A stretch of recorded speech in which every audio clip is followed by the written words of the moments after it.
This is the McFarlane Toys Predator Alien series, and this is the Predator the Hunter.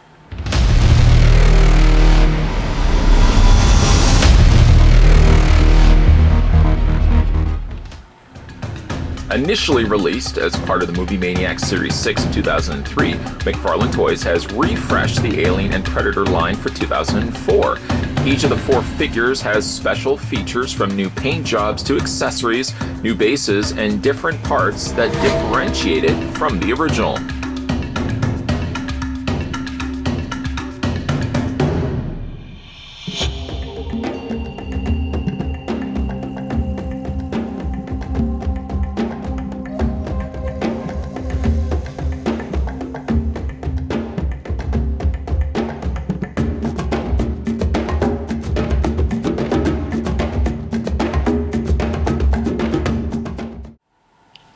Before we have a look at the figure, let's figure out how tall he stands, putting the tape measure next to him. Try not to topple him over.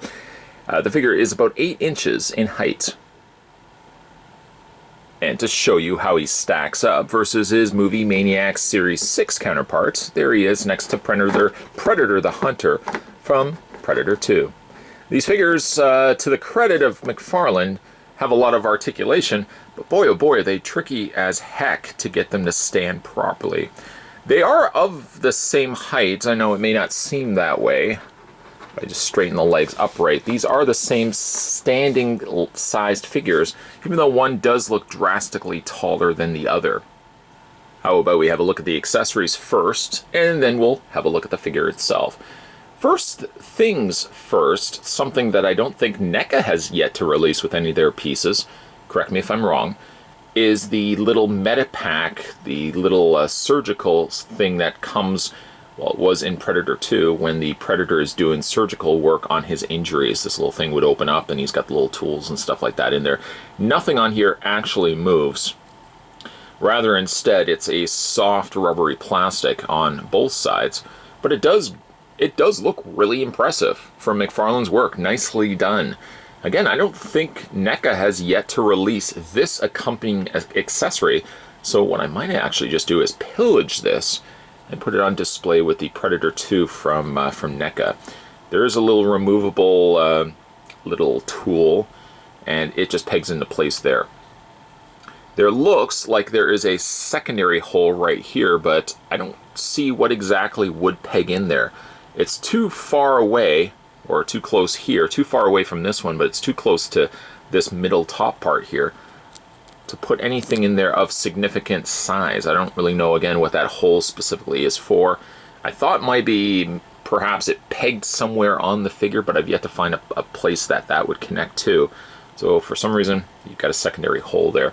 You got your little tool, and he also comes with the disc plate in which he would, break off.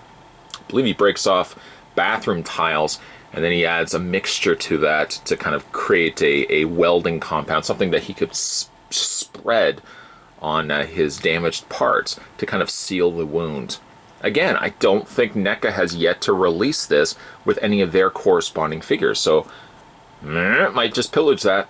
Might just pillage that for that Predator. It's not to say that I shouldn't really keep it just really with this figure, but those are pretty cool accessories.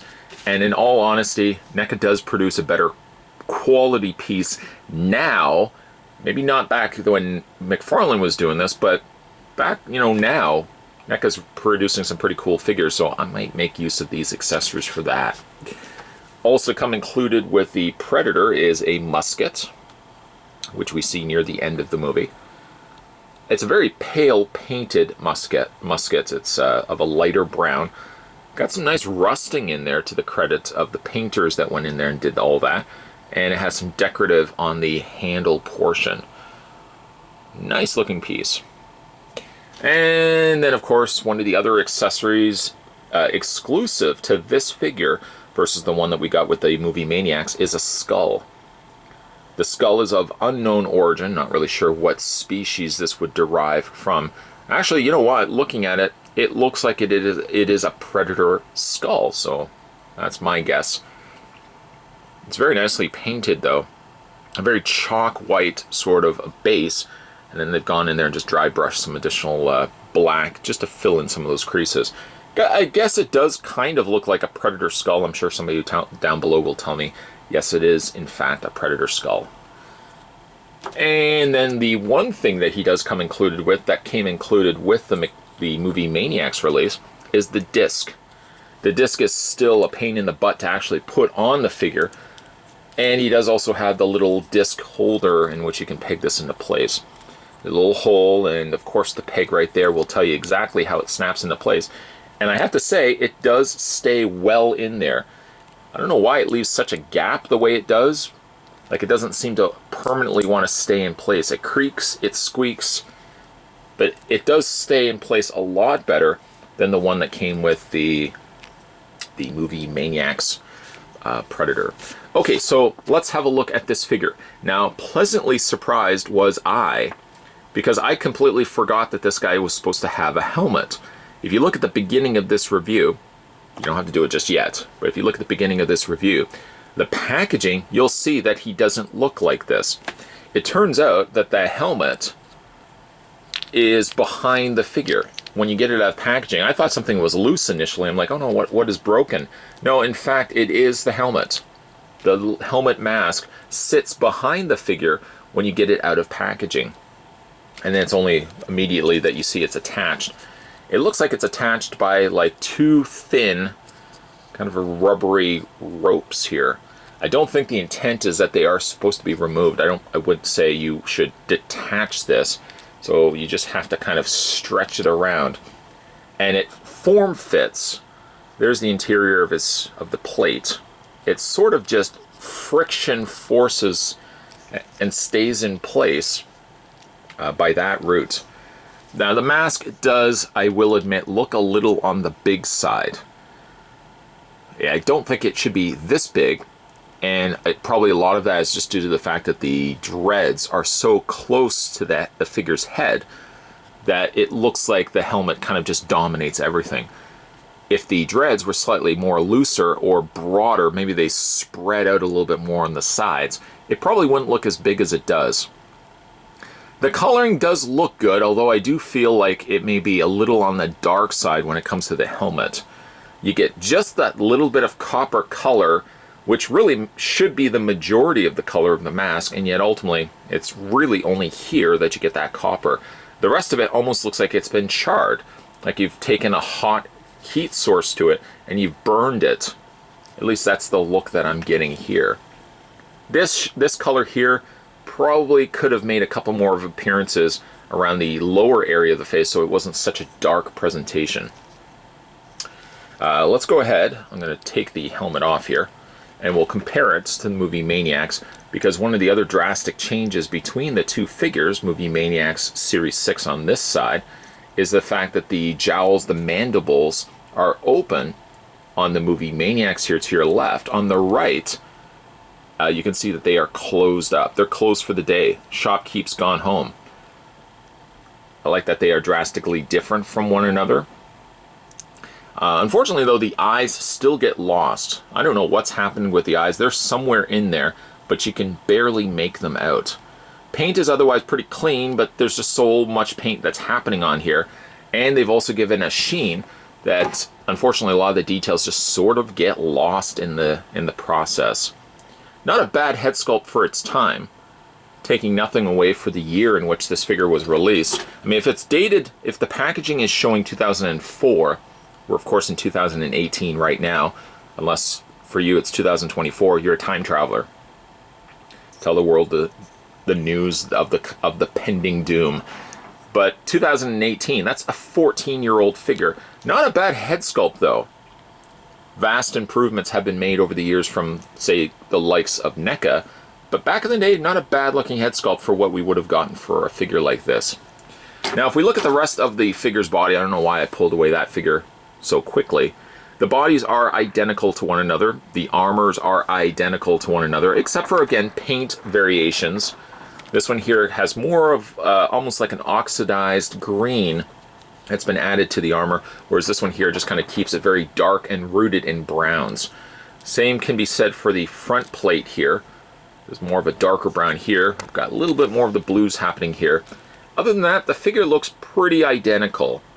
At least the skin is identical to one another. One of the big drastic changes as well is that the new Predator Alien series, or Alien Predator series, also has considerable wounds showing here on the Predator. I say considerable, it really is just a simple case of taking some fluorescent neon green paint, just kind of dabbing in places here. Starts at the top, and you can see that it sort of has trickled its way down to its skirt. Nothing apparently on the legs. The legs seem pretty left without any damage. Oh, and then also, you probably will notice this line right here.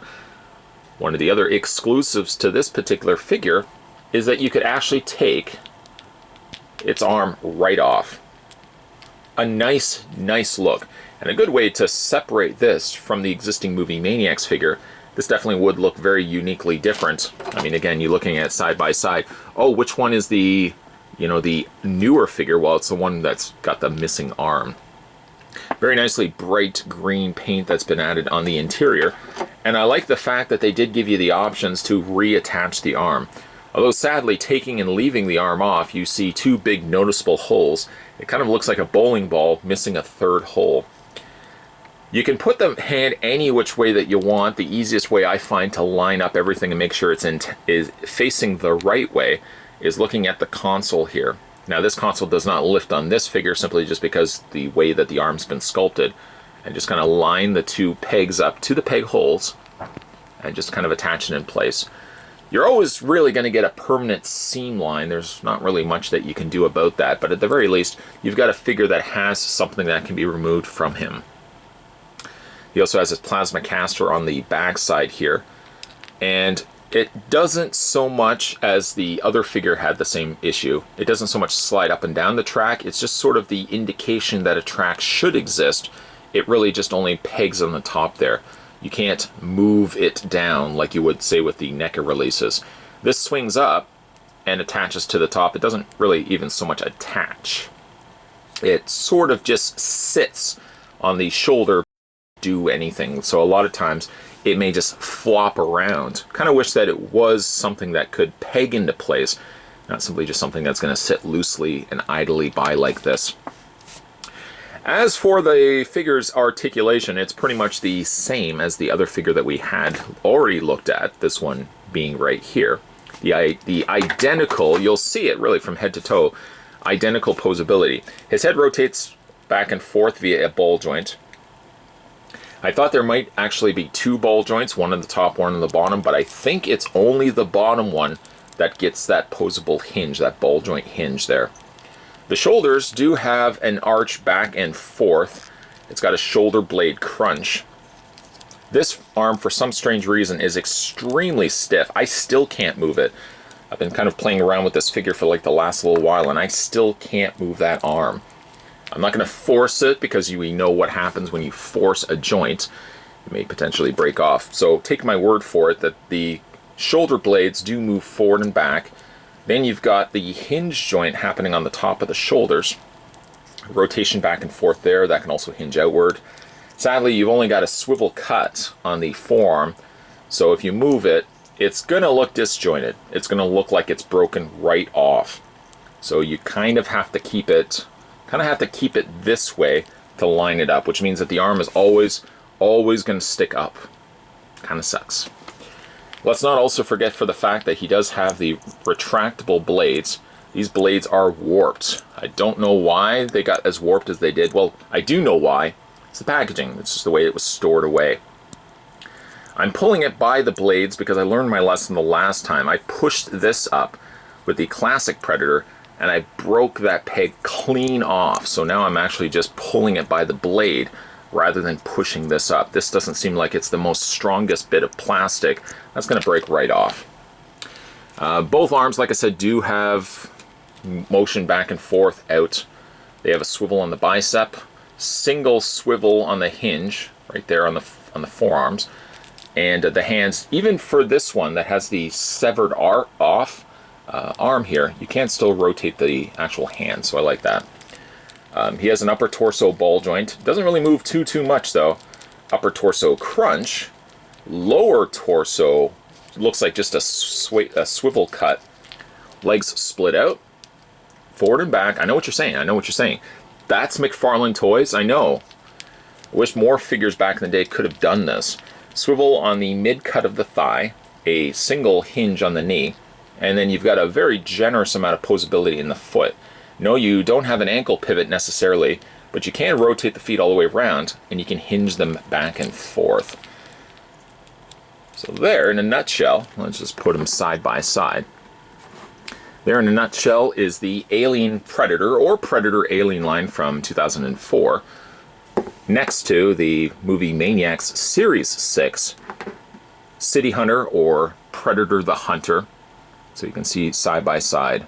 Great looking figures for their time. I have to stress this enough. I obviously have not overlooked for the fact that the arms, the shoulder width look drastically off proportioned here on both figures. This one seems to look worse, but I know they're the same construction. You get an otherwise very lanky looking mid-waist or mid-torso area. And again, all that posability is fine and great, but it does make for, at least on these figures, very loose feet. I find these figures are very difficult to stand, a lot of times toppling over. One of the other accessories, if I can, now that I have said I can't get them to stand, let's see if I can get them to stand, there we go. One of the other accessories that did come include with the movie Maniacs that didn't come with this figure is also the extended spear. Just in case you are wondering, well, wasn't there a spear included? It was included, but it was only included with the movie Maniac version. It wasn't included with the Alien Predator version. But I think for all of its extra accessories, I'm willing to rule out for the fact that he doesn't come with a spear, because he comes with a lot of other cool stuff instead. McFarlane Toys seems to get a lot of flack nowadays from collectors, just based on the fact that the figures that they're releasing now still borderline being statues than they are being quote-unquote action figures, which is something that McFarlane Toys always touts on their packaging. They're not posable, that's to say the least, and quality on some of the figures, like some of the Stranger Things figures that we've looked at on this channel, as clearly evident. They could work a little bit on the quality control when it comes to the paints and the sculpts of some of these figures. But despite all the flack that they may get nowadays for what they're releasing, I don't think McFarlane Toys gets nearly enough credit for really being the landmark company that were issuing a lot of these figures long before the likes of NECA were getting the property. Case in point here is the Predator, a very superposable figure for its time. A 14-year-old figure having this much posability seems almost unheard of, and yet McFarlane Toys did that with this particular release. Of the two figures, I think I might dig this one a little bit more than Movie Maniac figure releases, so I think this one warrants picking it up. It's not so much double dipping, because you're not really getting a carbon copy of the one that we already looked at before. You're getting one that has a new tooled head, and of course the removable arm, which is all the more reasoning why I probably will end up displaying this guy without his arm.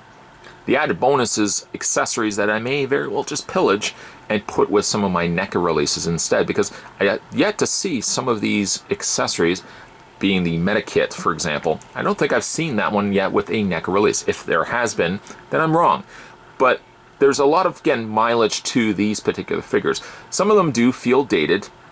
Of course, the proportions of the Predator really is the big hindering point of this figure release. But again, some credit should be given for the fact of what McFarlane was doing long before some of the other toy companies that came into the markets. Today, though, we were having a look at the Predator Alien line from 2004. This was the Predator the Hunter figure, which, yes, was also from Predator 2. If you guys haven't had a chance to hit that little subscribe button down below, make sure you do so. Many more videos will be coming your way. And I know, this guy's always talking about hitting that little bell notification down below. But what you can do, even one better, is heading over to the main channel when you're finished this video. Yeah, so you can afford a few minutes here and there. Just head over to the main page, scroll down the section that says videos, and see if there's anything that you may have missed along the way. I know I post a lot of content from time to time, and I do apologize for that. There's just always so many things that I want to review. The best way that you can guarantee that you're never missing out on any one of those videos is by checking at the homepage and going to the video section. Again, we're going to have some more videos coming your way, guys. Maybe might do some more McFarlane toy stuff, because I got still some stuff in my collection that have been ankling and asking for a review. So I might kind of just indulge in that and do some McFarlane toy stuff in the next couple of videos. Who's to say? As always, guys, thanks for watching, as you always do. I'll see you next time.